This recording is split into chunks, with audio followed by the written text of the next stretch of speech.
Falando da preparação do forehand, existem alguns tipos de preparação que podem ser diferentes. Então, independente do tipo de preparação que eu utilize, a primeira coisa é fazer uma boa unidade de giro de ombros aqui. Então, que eu consiga virar bem meus ombros de lado para a quadra e, consequentemente, eu já vou estar numa posição muito melhor para golpear. Então, eu faço split step, já junto com essa rotação de ombros, eu abro um pouco o meu punho, né? Eu faço esse movimento aqui de flexão do punho e já levo essa raquete para trás, já com o punho um pouco mais flexionado aqui. E existem dois tipos de preparação. A primeira delas é preparar com a raquete um pouco mais alta, mais vertical atrás. Então a gente traz ela numa posição um pouquinho mais vertical aqui para trás e ela vai ficar atrás do nosso corpo aqui numa posição mais vertical. Tudo isso ainda antes da fase de aceleração. E uma outra maneira, que é utilizada principalmente pelos jogadores que têm maior aceleração no forehand, é fazer essa unidade de giro aqui, só que trazer a raquete para trás um pouco mais com a mão. A mão traz a raquete um pouco mais para trás e daí aqui atrás, como ele tem uma aceleração maior, ele consegue acelerar e consegue fazer um bom contato com a bola na frente. Então, basicamente, a gente tem ou preparar com a raquete um pouquinho mais alta, um pouco mais com a ponta da raquete para trás, ou a gente preparar com a mão levando a raquete um pouco mais para trás. Então, basicamente, essas são as duas técnicas mais utilizadas para a execução do forehand.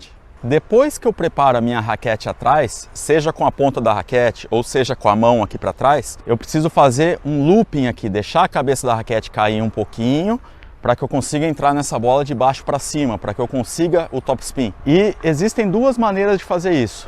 A primeira é eu marcar o golpe com antecedência, me deslocar com a raquete já preparada, marcada aqui, e daí quando eu chegar na fase de aceleração, eu deixo a raquete cair e esse looping ele vai acontecer de uma forma bem fluida. Ou existe uma outra maneira que é bastante utilizada também, que é fazer essa preparação, esse looping de uma maneira mais contínua aqui atrás, de acordo com o voo da bola, de acordo com a velocidade da bola. Não existe uma maneira correta, os dois têm vantagens e têm desvantagens. O movimento de preparação e de looping com o movimento contínuo, ele exige uma coordenação um pouco maior por parte do atleta.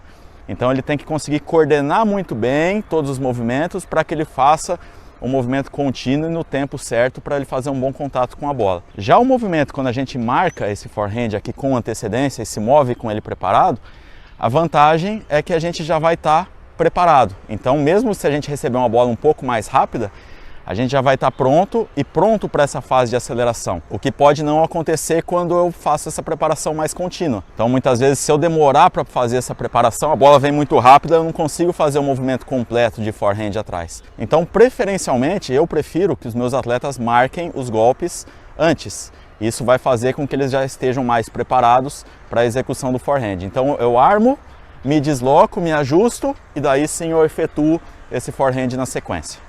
Existe uma diferença técnica bastante comum entre o forehand no tênis masculino e no tênis feminino, ou entre o forehand mais utilizado na ATP e o forehand mais utilizado na WTA. Essa diferença é a seguinte: normalmente os jogadores do tênis masculino têm mais força, então eles preparam essa raquete no forehand.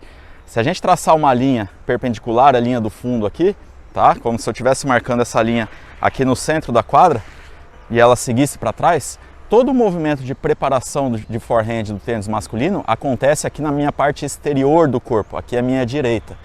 Então, independente de como ele preparar, seja com a mão ou com a ponta da raquete, essa raquete ela vem para trás e a ponta da raquete fica mais fora do que a minha mão ali. Então eu levo ela um pouquinho mais ali e faço todo o movimento da metade para lá. Então todo o movimento ele acontece, esse movimento de preparação, ele acontece à minha direita. Já no tênis feminino, o que muitas mulheres não têm tanta força para acelerar. Então qual é a solução que elas encontram? Fazer uma preparação um pouco maior, um looping maior da raquete. E isso muitas vezes faz com que essa raquete, a ponta da raquete, ela cruze a linha do meu corpo aqui atrás. Então é bem comum a gente ver mulheres preparando com essa raquete lá atrás, a